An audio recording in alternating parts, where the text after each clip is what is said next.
Bismillahirrahmanirrahim. So now we are going to start with the parasites, and in parasites, we in this book, they have divided parasite on the basis of their site of infection. So they have divided them into intestinal tract parasites, which are amoeba, and amoeba histolytica, giardia, etc., and urinogenital tract, and the blood tissue protozoa, etc. So these are important to remember for the UQ. Then comes the intestinal protozoas. Starting with the intestinal protozoa, the first one is Ent amoeba histolytica. It causes amoebic dysentery and liver abscess. So, starting with this, I will like to explain it with the help of this diagram.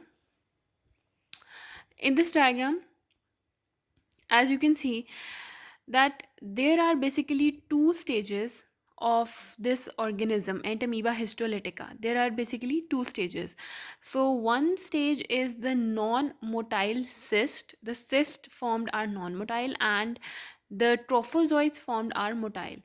So the cyst basically consists of, these are the cysts, and the cyst basically consists of four nuclei, and they divide into eight trophozoites. Cysts divide into eight trophozoites, and each trophozoite has one nucleus with this central nucleolus and the peripheral chromatin, etc.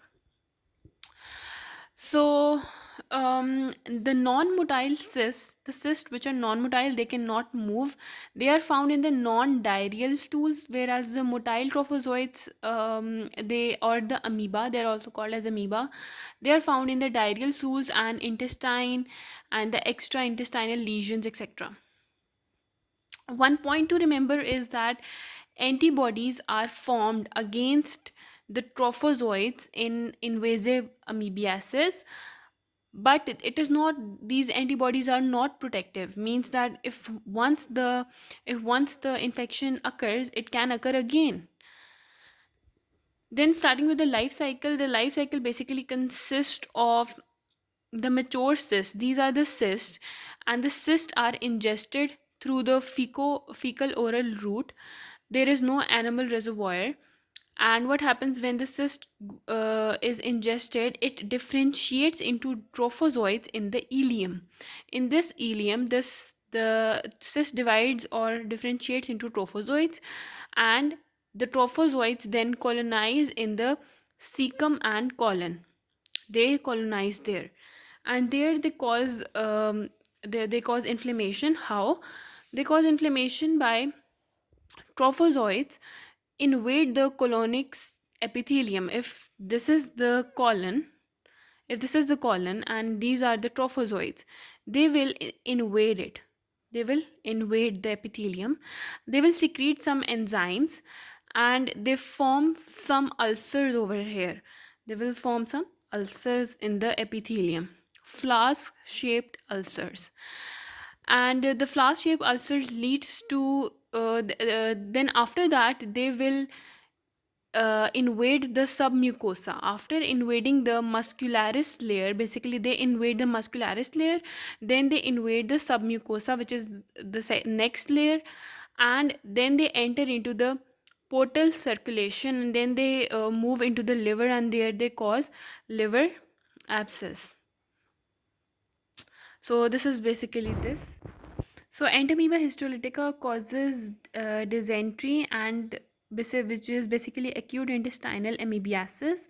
Dysentery is basically bloody mucus containing diarrhea, and it causes the pain in lower abdomen, and it also causes discomfort, flatulence, tenesmus, etc. in the stomach, and diarrhea, weight loss, fatigue may also occur in chronic cases. If the amoebiasis is chronic, then weight loss, diarrhea, and fatigue also occurs. And they have also written that a granulomatous lesion may also form in the colon, which is called as amoeba, which may be considered as adenocarcinoma, but it should be differentiated. Then when the inflammation, we can say, or the trophozoites enter the liver, they cause their amoebic abscess in the liver. So its signs and symptoms are right upper quadrant pain. The pain is in the right. If this is a person, um, if this is a person, then the person will have pain in the right upper quadrant. If this is my right, then it will cause pain in the right upper quadrant. And weight loss, fever, tender may occur, and enlarged liver may occur.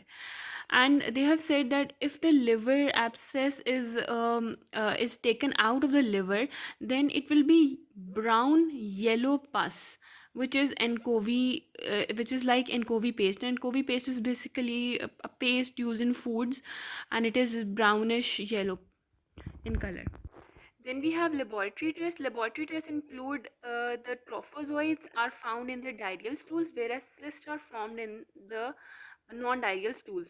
And the diarrheal stool, they should be examined within 1 hour to see the motility of the trophozoites, as the trophozoites are motile. And the trophozoites contain, this is number 2, that trophozoites contain red blood cells. Microscopically we can see that trophozoites contain red blood cells. Number 1, these organisms are, the cyst and the trophozoites are found in stool. Number 2, the trophozoites contain red blood cells. And number 3 is that there are two other stool tests specific for E histolytica, which one detects the antigen, E histolytica antigen, and the number 2 detects the nucleic acid of this organism by the PCR test. And number 4 is the serological test. Number 4 is the serological test, which is used in the diagnosis of invasive amoebiasis, which is chronic. Then there is a point that how Entamoeba histolytica can be distinguished from other amoebas, other diseases caused by amoebas, uh, by the nature of the nucleus of the trophozoid, as the nucleus of the trophozoid is only one, and there is only central nucleolus and fine chromatin granules, and the nucleus of the other amoebas are different. And number 2 is the size of the cyst. The cyst of the E histolytica is smaller than that of Entamoeba coli, and the cyst consists of 4 nuclei in E histolytica, whereas there are 8 nuclei in E. coli cyst.